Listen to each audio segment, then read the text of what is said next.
Hello friend, તો અમે જાય છે ખેરા. આજે તમને હું મારા ખેરાનો રસ્તો જણાવું કે કેવો છે એમ.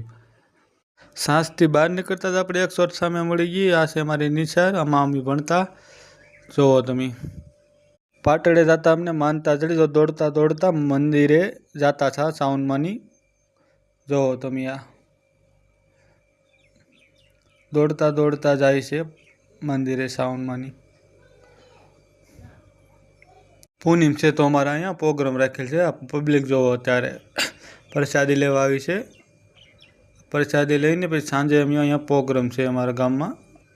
ફરી હોય તો ભાઈ જોવા આવતા રહેજો. આજ પૂનમ છે, ટાઈમ મળે તમને તો અહીંયા અમારું ગામમાં સાંસ બંદર છે, ત્યાં તમે તારે જોવા આવતા રહેજો. પાટડાથી નીકળતા આપણે ખેરાવાળો રસ્તો લઈ લીધો છે. આ હું તમને નમકની ખેતી દેખાડું. આ અમારે નમકની ખેતી છે. આમાં જુઓ નમક કેમ છે. જ્યારે વરસાદ ચાલુ છે એટલે બધું બંધ છે, પાણી ભરાઈ ગયું મીઠું વરસાદનું, એટલે નમક નહીં થાય અત્યારે. હવે હું તમને મારા ફોઈની ઘરે જવાનો રસ્તો બતાવું. જુઓ રસ્તો જુઓ યાર, આપણે માં ગાડી તો ઠીક પણ ચાલીને જવામાં તકલીફ પડે એવો રસ્તો છે. રસ્તો તમે જોઈ લો ને. તમને વિડીયો પસંદ આવ્યો તો લાઈક કરી દે.